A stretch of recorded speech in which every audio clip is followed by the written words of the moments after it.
Hello everyone केमती अच्छा आपण मैंने ओम नमः शिवाय आपण पार्टनर एबे आपण को नहीं कौन भावुंट मन रे आपण को नहीं कौन चलती आज रिडिंग रे आमे देखिबा तो कोठी ना कोठी कौन तांको माइंड रे चलती जो से आसुना जो रियूनियन हेउ नाही प्रत्येक जिनस आम डिटेल रे देखिबा तो वीडियो को लाइक करके रिडिंग टी को स्टार्ट करबा चैनल टी को सब्सक्राइब करबा बिल्कुल भी आपण माने भूलिबे नाही। चलतु रिडिंग को स्टार्ट करवा आपण पर्सन कौन फिलिंग्स फर्स्ट जो राशि ये मतलब देखा धनु मकर कुंभ वृष मिथुन तुला कुंभ मीन कर्कट मेष कन्या यही राशि गुड़िक मुख्यतः आसूची सिंह राशि। तो यही राशि गुड़िक मुख्यतः आसूची देखो फर्स्ट मत ये बहुत स्ट्रंग गोटे जिनस लगुच कि आपण पार्टनर एबे बहुत दुविधारे अच्छे तांको माइंड रे किए ना किए गोटे पुरोची गोटे बहुत कन्फ्यूजन से अच्छी माइंड रे किए गोटे पुरोची कि आपण सहित से कथा न हुअंतु बोली से को थर्ड पार्टी होता पारे कि घर व्यक्ति होता पारती किए गोटे माइंड रे पुरोची ही पुरोची कि तुम सहित मो कथा न होगापाई एक कथा सी बहुत थर भाविले आपन को जनइबे बहुत थर भाविले से आपन को कहे बोली हेले समय एवं परिस्थिति एमती हूँ जोटा से आपण को कही पारु नाहंती बा जोटा से आपण को जणई पारु नाहंती तो से कोठी ना कोठी तांकर मन बहुत दुख से कोठी ना कोठी से बहुत चिंतित निज मनर कथा को से आपण सामने खोलिकी निश्चित रखा चाहूँगी एवं से जिनस को से रखी पारु नाहंती आपण पार्टनर कर इंटेंशन आपण को नेकी बहुत प्योर अच्छी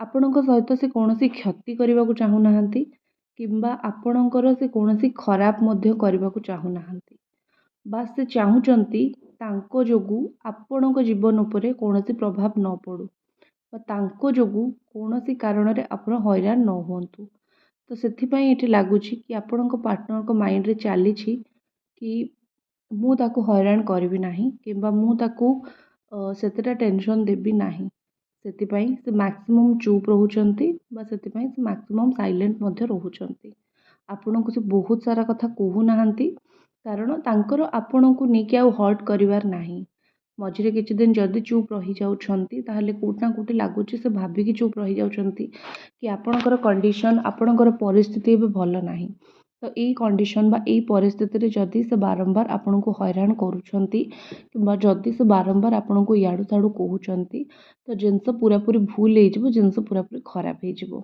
तो आपण को कष्ट देला भलिया कथा न कहवाटा ही सबठारु बेटर तो आपण पार्टनर को मन रे ये कथा चलची कि सबू करी या कष्ट देवी ना कष्ट देला भलिया कथा मु कहबी नाही ठीक अच्छे नेक्स्ट जिनस मत ये लगुच कि सी आपण को ब्लॉक करिवार गोटे मुख्य कारण बा मेन रीजन है किए कही कि किछि दिन ब्लॉक कर दियो तांको किए गोटे गुण बुद्धि शिखई देखु आजिका रिडिंग रे मत लगुच कौन सी बाहर व्यक्तिर बहुत सारा इनवॉल्वमेंट ये अच्छी से व्यक्तिर इनवॉल्वमेंट अच्छी बोली आपण दुई जन संपर्क आज एत मात्रा फाट सृष्टि होती जदि कौन से बाहर लोकर एत इनवॉल्वमेंट न था जदि कौन से बाहर लोक आपण को इनवॉल्व करके पार्टनर को आपण को एत हैरान करू न था ताहले बोध हुए दुई जन भितर एत मिसअंडरस्टैंडिंग आपणकर केबे भी न था तो से दायी कौन से एक बाहर लोक को निवृत्त करने निहाती दरकार जदि आपणकर पार्टनर तांको कथा शुणुचंती ताले संपर्क रे एमिति ही फाट सृष्टि ही चलिबो ता छड़ा ये लगुच से आपणकर भल गुण को हृदयंगम करिचंती आपण निश्चित आप देखिए कि पूर्वर किसी एक्शन से आग अपेक्षा टिके शांत पड़गले चुप हो गले मझे मझे जदि आपण पाखक आसुंच कारण से हृदयगम करुँच कि आपणकर भल नेचर आपणकर भल गुण आपणकर भल कथा तो आपणकर भल नेचर गुण कथा ये सबू जिनस ये प्रत्येक जिनस आपणकर से चिंता करेंगे बा प्रत्येक जिनस से आपणकर भावे तो कोटना कोटी मत लगुच कि आपण पार्टनर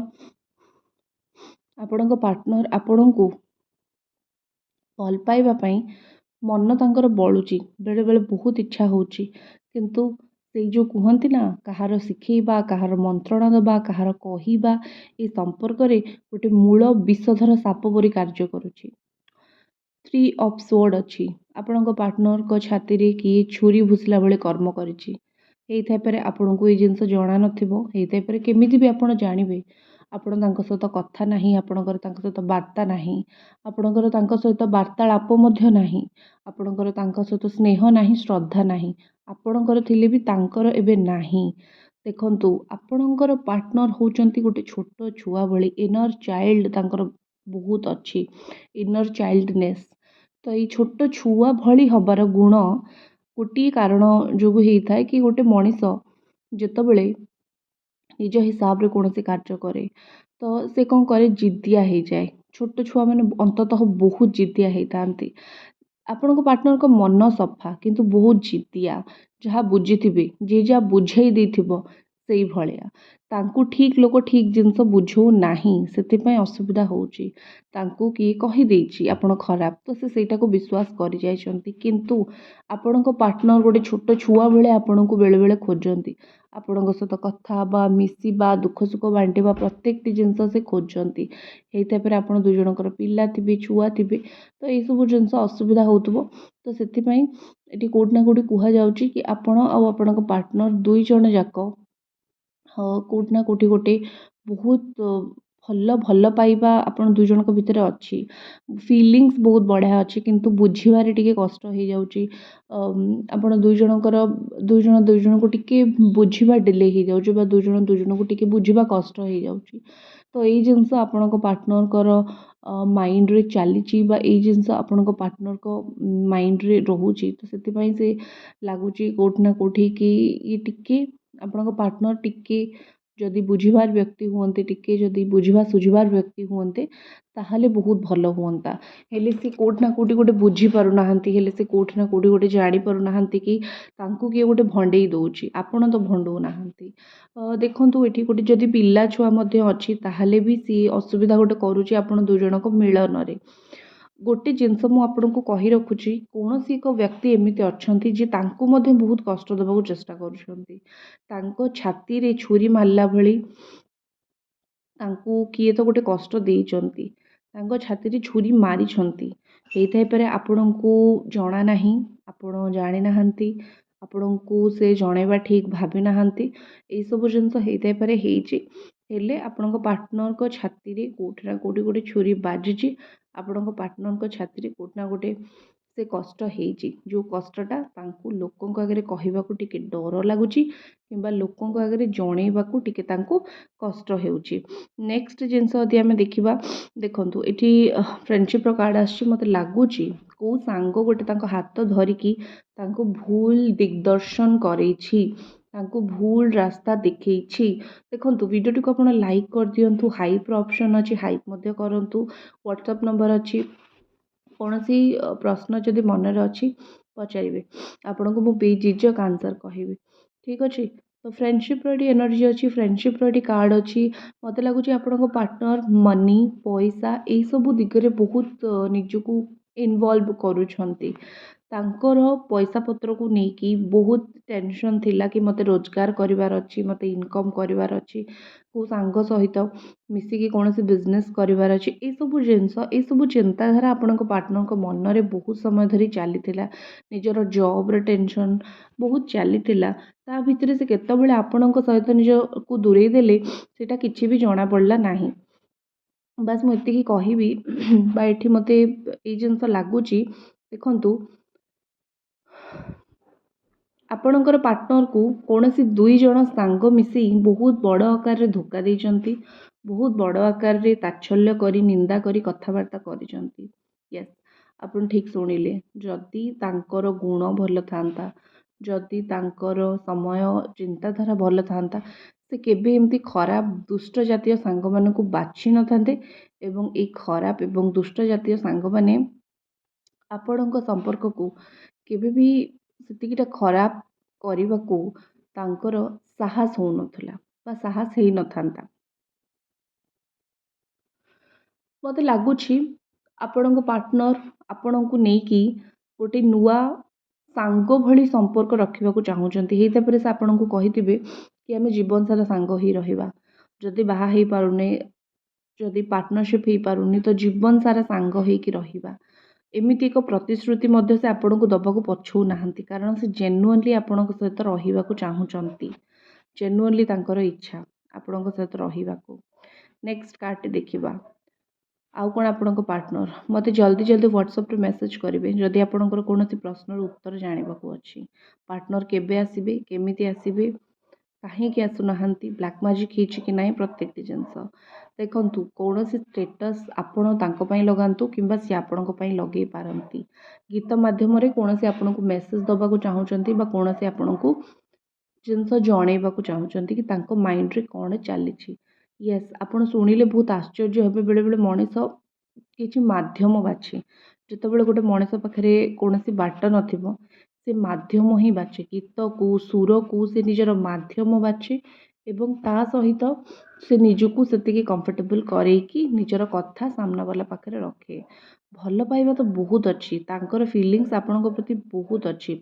ସବୁବେଳେ ଭାବୁଛନ୍ତି ଯେଉଁ ସମୟ ତୁମ ସହିତ ମୋର ବିତି ଯାଇଛି ବା ଯେଉଁ ସମୟ ମୁଁ ବିତଉଛି ସେଇଟା ହିଁ ମୋ ଜୀବନର ବହୁତ ଭଲ ସମୟ। ୟାଠୁ ଭଲ ମୁଁ ଯଦି ଆଶା କରିବି ହେଇଥାଇପାରେ ମୋତେ ମିଳିବନି। ଆଠୁ ଯଦି ମୁଁ ବହୁତ ଅଧିକ ଏମିତି ଆଶା କରିବି ଯେଉଁଠି ତୁମେ ମୋ ସହିତ ଥିବ କି ନଥିବ ହେଇଥାଇପାରେ ମୋତେ ଜିନିଷ ମିଳିବନି। ତ କିଏ ଜାଣିଲା କି କାଲିକି ଆମ ଦୁଇ ଜଣଙ୍କ ସମ୍ପର୍କର ଅବସ୍ଥା କ'ଣ ହେବ। ତ ସେଥିପାଇଁ ଆପଣଙ୍କ ପାର୍ଟନର କେଉଁଠି ନା କେଉଁଠି ବୁଝିପାରୁନାହାନ୍ତି କି ମୁଁ କ'ଣ ଆଶା କରିବି, କେମିତି ଆଶା କରିବି ଏବଂ କ'ଣ କରିବି। ତ ଆପଣଙ୍କ ସହିତ ବିତେଇଥିବା ମୁହୂର୍ତ୍ତ ଗୁଡ଼ିକ ତାଙ୍କ ପାଇଁ ବହୁତ ପ୍ରେସିୟସ୍। ଭାରି ଭଲ ପାଆନ୍ତି ସେ ମୁହୂର୍ତ୍ତ ଗୁଡ଼ିକୁ। ସେ ସେଇ ମୁହୂର୍ତ୍ତ କାହା ସହିତ ବି ବାଣ୍ଟିବାକୁ ଚାହୁଁନାହାନ୍ତି ଏଠି ଲାଗୁଛି। ଆଉ ଗୋଟେ ଜିନିଷ ମୋତେ ଲାଗୁଛି କି ମୂଲ୍ୟବାନ, ଆପଣଙ୍କ ମୂଲ୍ୟ ବୁଝିବା ତାଙ୍କର ଡେରି ହେଇଗଲା, କିନ୍ତୁ ଆପଣ କେତେ ମୂଲ୍ୟବାନ ସେଇଟା ସେ ବୁଝିପାରୁଛନ୍ତି। ଦେଖନ୍ତୁ ବେଳେବେଳେ ଆପଣଙ୍କ ଜୀବନରୁ ଦୂରେଇ ଯିବାକୁ ଚେଷ୍ଟା କରୁଛନ୍ତି, ଏସ୍କେପ୍ କରିବା ପାଇଁ ଚେଷ୍ଟା କରୁଛନ୍ତି, ଯେମିତିକି ଆପଣଙ୍କୁ ଛାଡ଼ି ଦେଇକି ନିଜ ହାଲତରେ ସେ ନିଜେ ଚାଲିଯିବେ ନିଜ କାମରେ। ହେଲେ ଦେଖନ୍ତୁ ସିଏ କେବେ ବି ଆପଣଙ୍କ ଜୀବନରୁ ସେମିତି ଯାଇପାରନ୍ତି ନାହିଁ। ତାଙ୍କର ସବୁବେଳେ ଗୋଟେ ଇଣ୍ଟେନସନ୍ ଥାଏ, ସବୁବେଳେ ତାଙ୍କ ମାଇଣ୍ଡରେ ଗୋଟେ ଥାଏ କି ମୁଁ ଯଦି ପଳେଇବି ମୋ ପରେ ତୁମର କ'ଣ ହେବ, ମୁଁ ଯଦି କମ୍ପ୍ଲିଟଲି ତୁମ ହାତ ଛାଡ଼ିଦେବି ମୋ ପରେ ତୁମର କ'ଣ ହେବ। ତ ଏଇସବୁ ଜିନିଷ ଆପଣଙ୍କ ପାର୍ଟନରଙ୍କ ମାଇଣ୍ଡରେ ବହୁତ ଅଧିକ ଭର୍ତ୍ତି ହେଇକି ଅଛି। ଆପଣଙ୍କ ପାର୍ଟନରଙ୍କ ମାଇଣ୍ଡରେ ବହୁତ ଅଧିକ ଚାଲିଛି ମଧ୍ୟ। ଠିକ୍ ଅଛି, ତ ସେଥିପାଇଁ କେଉଁଠି ନା କେଉଁଠି ଲାଗୁଛି କି ଆପଣ ଆଉ ଆପଣଙ୍କ ପାର୍ଟନର ଦୁଇ ଜଣକୁ କେହି ଛାଡ଼ିକି ରହିପାରିବେନି। ରାଗ, ରୁଷା, ଅଭିମାନ ବହୁତ କମ୍ ସମୟର। ଠିକ୍ ଅଛି, ନେକ୍ସଟ ଏଠି କାର୍ଡ଼ଟି ଦେଖିବା। ଦେଖନ୍ତୁ ଏଠି ଆପଣଙ୍କ ପାଇଁ ଗୋଟେ ମେସେଜ୍ ଆସିଛି। ନିଜ ଭିତରୁ ଖୁସି ହୁଅନ୍ତୁ। ବେଳେବେଳେ ଭିତରୁ ଖୁସି ହେଇପାରୁନାହାନ୍ତି ଆପଣ, ବେଳେବେଳେ ଭାଗ୍ୟକୁ ଦୋଷ ଦେଉଛନ୍ତି, ଭାଗ୍ୟକୁ କୋଷୁଛନ୍ତି, ଚିନ୍ତିତ ଅଛନ୍ତି।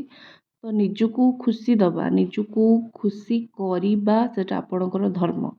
ତ ନିଜକୁ ଖୁସି ନ କରିକି ଆପଣ ଯଦି ସାରା ସଂସାରକୁ ଖୁସି କରିବାକୁ ଚାହିଁଲେ ତାହେଲେ କେବେ ବି ଆପଣ ସେ ସଂସାରକୁ ଖୁସି କରିପାରିବେ ନାହିଁ। ତ ଆପଣଙ୍କ ପାଇଁ ବହୁତ ଭଲ। ଆଗ ନିଜ କଥା ଚିନ୍ତା କରନ୍ତୁ, ଆଗ ନିଜେ ଖୁସି ହୁଅନ୍ତୁ, ଆଗ ନିଜ କଥା ନିଜେ ଦେଖନ୍ତୁ, ତାପରେ ଯାଇକି ଆପଣ ଆଉ କାହାର କଥା ଚିନ୍ତା କରିବେ ବା ଆଉ କାହା ବିଷୟରେ ଦେଖିବେ। କାରଣ ଆପଣଙ୍କର ଜୀବନ, ଆପଣ ଯଦି ନିଜେ ଠିକ୍ ନ ରହୁଛନ୍ତି, ନିଜେ ଯଦି ଆପଣଙ୍କ କଥା ଚିନ୍ତା ନ କରୁଛନ୍ତି, କିଏ ଆପଣଙ୍କର କଥା ଚିନ୍ତା କରିବ। ବାସ୍ ବେସିକ୍ ଜିନିଷ, ନିଜ କଥା ଚିନ୍ତା କର, ବାସ୍ ଖୁସିରେ ରୁହ। ଆପଣ ଯଦି ଖାଲି ଆଉ କାହାର ଚିନ୍ତା କରିବେ ବୋଧହୁଏ ଆପଣଙ୍କ ଜୀବନଟା ଏମିତି ହିଁ ଆଉ କାହାର ହେଇକି ଭାବିକି ହିଁ କଟିଯିବ। ତ ସେଥିପାଇଁ ଆପଣଙ୍କୁ କହୁଛି ବହୁତ ସତର୍କତାର ସହିତ ରୁହନ୍ତୁ, ବହୁତ ଚିନ୍ତା କରିକି ରୁହନ୍ତୁ। କାରଣ ଗୋଟେ ଏଠି କଥା କୁହାଯାଉଛି ନା କି କିଛି କରିପାରିବେନି ଆପଣ, ବାସ୍ ଆପଣ ଖାଲି ଚିନ୍ତା ହିଁ କରିପାରିବେ, ଆଉ କିଛି କରି ହିଁ ପାରିବେନି ଆପଣ। ତ ସେଥିପାଇଁ ବହୁତ ଟେନସନ୍ ଆପଣ ନିଅନ୍ତୁ ନାହିଁ। ଏବଂ ଫାଇନାଲି ମୁଁ ଆପଣଙ୍କୁ ଏଇ କଥା କହିବି କି ବେଶୀ ସମୟ ଲାଗିବ ନାହିଁ, ବହୁତ ଜଲ୍ଦି ସେ ଆସିବେ। କାରଣ ତାଙ୍କ ମନରେ ଆପଣଙ୍କ ପାଇଁ ଭଲ ପାଇବା ଯଥେଷ୍ଟ ଅଧିକ ଅଛି। ଏ ଭଲ ପାଇବାକୁ ସେ କେଉଁଠି ରୋକିକି ଫୋପାଡ଼ିକି ସେ ରଖିପାରିବେନି। ବାସ୍ ସେଇ ଜିନିଷକୁ ଯେମିତି ହେଲେ ଆପଣଙ୍କ ସାମ୍ନାରେ ଆଣିକି ରଖିବେ ବା ଯେମିତି ହେଲେ ସେ ଆପଣଙ୍କୁ ଭଲ ପାଇବେ। ତ ଏଇସବୁ ଜିନିଷ ଆପଣଙ୍କ ପାର୍ଟନରଙ୍କ ପାଖରେ ବହୁତ ମାଇନର୍ ଜିନିଷ ବହୁତ ଜଲ୍ଦି ସେ ଫେରିବେ, ବହୁତ ଜଲ୍ଦି ଆପଣ ଦୁଇ ଜଣଙ୍କର ରିୟୁନିୟନ୍ ହେବ, ଥର୍ଡ଼ ପାର୍ଟିର ପତା କାଟ ହେବ, ଯିଏ ହଇରାଣ କରୁଛି ସିଏ ତାର ମଧ୍ୟ ଚାଲ ଶେଷ ହେବ। ସେଥିପାଇଁ ଆପଣ ଚିନ୍ତା କରନ୍ତୁ ନାହିଁ, ଭଗବାନଙ୍କ ଆଶୀର୍ବାଦରୁ ବହୁତ ଜଲ୍ଦି ରିୟୁନିୟନ୍ ହେବ। ଭିଡ଼ିଓଟିକୁ ଲାଇକ୍ କରିକି ଚ୍ୟାନେଲଟିକୁ ନିଶ୍ଚିତ ଭାବେ ସବସ୍କ୍ରାଇବ୍ କରନ୍ତୁ। ଓମ୍ ନମଃ ଶିବାୟ।